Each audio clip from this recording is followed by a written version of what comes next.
नमस्कार, आप देख रहे हैं पंजाब केसरी टीवी। आपके साथ मैं हूं रानू मिश्रा। हमारे देश में ओबीसी आरक्षण को लेकर एक लंबे अरसे से बहस चली आ रही है। वैसे तो भारतीय संविधान में ओबीसी यानी कि अन्य पिछड़ा वर्ग को 27% आरक्षण दिया गया है।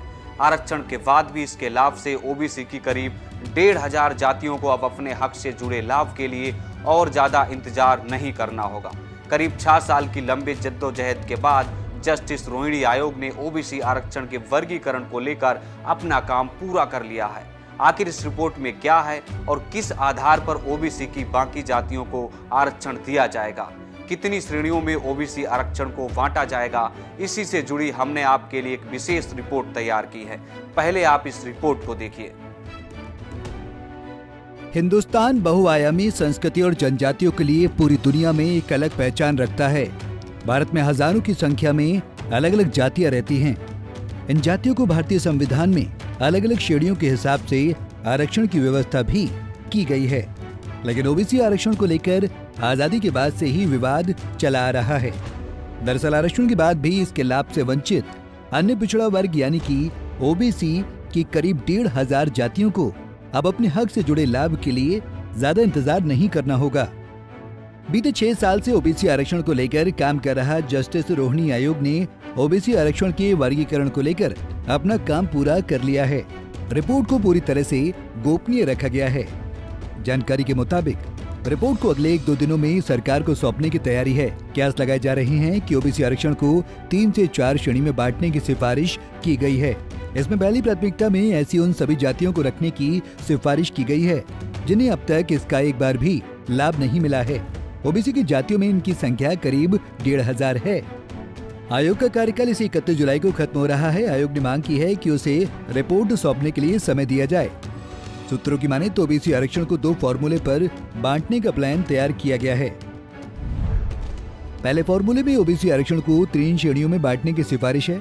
इनमें पहली श्रेणी में ओबीसी की ऐसी 1,500 जातियों को शामिल करने का प्रस्ताव है जिन्हें आरक्षण का अब तक कोई भी लाभ नहीं मिला है। इन्हें 10% आरक्षण देने की बात कही गई है।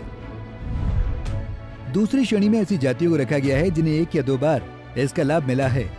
इनकी संख्या भी करीब 1,000 बताई गई है। इन्हें भी बंटवारे में 10% आरक्षण प्रस्तावित किया है, जबकि बाकी के बचे 7% आरक्षण में उन जातियों को रखा है जिन्होंने अब तक ओबीसी आरक्षण का सबसे ज्यादा लाभ लिया है। इन जातियों की संख्या करीब 150 के आसपास है। सूत्रों के मुताबिक आयोग ने ओबीसी आरक्षण के बंटवारे का जो दूसरा फॉर्मूला दिया है उनमें से 4 श्रेणियों में बांटने का सुझाव है, जो पहले वाले फॉर्मूले जैसा है। लेकिन इसे आरक्षण के लाभ से वंचित जातियों तक पहुंचाने के लिए इसके दायरे को और छोटा किया गया है। कैसे काम करता है आयोग?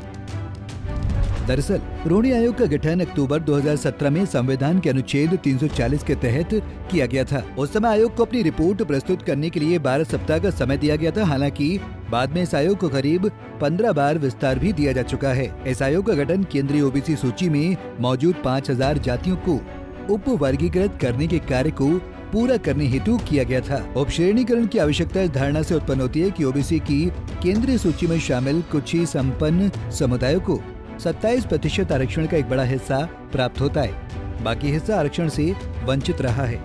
इसलिए रोहिणी आयोग का गठन किया गया था। हालांकि देश के 11 राज्यों में पहले से ही ओबीसी आरक्षण का वर्गीकरण है। इन राज्यों में आंध्र प्रदेश, तमिलनाडु, बंगाल, झारखंड, बिहार, हरियाणा, कर्नाटक, तेलंगाना, महाराष्ट्र, जम्मू कश्मीर और पुडुचेरी शामिल है। इसके अलावा कई राज्यों में इस पर तेजी से काम चल रहा है। भारत में ओबीसी की कितनी आबादी है? भारत में ओबीसी की आबादी को समझने के लिए सबसे पहले हमें पहले की जनगणना को समझना होगा। भारत में पहली बार 1881 में जनगणना हुई थी। तभी से हर 10 साल में जनगणना होती आ रही है। उस समय जातियों के आंकड़े भी जुटाए जाते थे। 1931 तक जातियों के आंकड़े जारी किए जाते थे। 1941 में भी जातियों के आंकड़े जुटाए गए, लेकिन उसे जारी नहीं किया गया। आजादी के बाद जब साल 1951 में जनगणना हुई, तब सरकार ने तय किया कि सिर्फ एससी और अनुसूचित जनजाति यानी एसटी के आंकड़े ही जुटाए जाएंगे। इसके बाद से सिर्फ एससी और एसटी के आंकड़े ही जारी होते हैं। लिहाजा ओबीसी की सही आबादी के आंकड़े मौजूद नहीं है। 1989-90 में वीपी सिंह की सरकार ने मंडल आयोग की सिफारिश को लागू किया। इसने 1931 के जनगणना के आधार पर देश में ओबीसी की 52% आबादी होने का अनुमान लगाया था। देश में ओबीसी को कितना आरक्षण?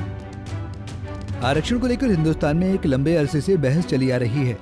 मंडल आयोग की सिफारिश के बाद साल 1992 में सुप्रीम कोर्ट ने आरक्षण को लेकर बड़ा फैसला दिया था। सुप्रीम कोर्ट ने कहा था कि नौकरियों और शैक्षणिक संस्थानों में आरक्षण की सीमा 50% से ज्यादा नहीं रह सकती है। अभी देश में 49.5% आरक्षण है। ओबीसी को 27%, एससी को 15% और एसटी को 7.5% आरक्षण दिया जाता है। ये आरक्षण सरकारी नौकरियों और शैक्षणिक संस्थानों में मिलता है। इनके अलावा आर्थिक रूप से पिछड़े सामान्य वर्ग के लोगों को भी 10% आरक्षण मिलता है। इस हिसाब से आरक्षण की सीमा 50% को पार कर चुकी है। हालांकि इसी साल नवंबर में सुप्रीम कोर्ट ने आर्थिक रूप से पिछड़े सामान्य वर्ग से जुड़े लोगों को आरक्षण देने को सही माना था। 5 जजों की बेंच ने इस आरक्षण को 3 से 2 से सही ठहराया था। कहां कितने ओबीसी हैं? जुलाई 2022 में केंद्र सरकार ने संसद में बताया था कि केंद्र के मंत्रालयों और विभागों में 1 जनवरी 2021 तक 4.15 लाख से ज्यादा कर्मचारी ओबीसी वर्ग के थे। यानी केंद्र के कर्मचारियों में करीब 42% ओबीसी कर्मचारी हैं। वहीं शिक्षा मंत्रालय की रिपोर्ट के मुताबिक देश भर में 26.52 करोड़ से ज्यादा छात्र स्कूल में पढ़ते हैं। इनमें से करीब 44% यानी 11.48 करोड़ छात्र ओबीसी हैं। वहीं कॉलेज और यूनिवर्सिटी में 3.85 करोड़ छात्र हैं, जिनमें से 37% यानी 1.42 करोड़ ओबीसी हैं। वहीं पीरियडिक लेबर फोर्स सर्वे यानी कि PLFS के आंकड़ों के मुताबिक साल 2020 से 21 में देश में लेबर फोर्स में ओबीसी की हिस्सेदारी 40.9% रही थी। वर्कर पॉपुलेशन रेशियो में ओबीसी की हिस्सेदारी 39.2% थी, जबकि ओबीसी में बेरोजगारी दर 4.2% थी। देखा आपने, संविधान में 27% आरक्षण के बावजूद भी करीब 1,500 ऐसी ओबीसी जातियां हैं जिन्हें अभी तक आरक्षण का लाभ नहीं मिल पाया है। अब रोहिणी आयोग ने पूरी रिपोर्ट तैयार कर ली है और जल्द इसे केंद्र सरकार को सौंपने की तैयारी है। हालांकि इसे कैसे और कब अमल में लाना है, इसका फैसला सरकार को करना है। आज की हमारी पेशकश में इतना ही। आप देखते रहिए पंजाब केसरी टीवी। नमस्कार।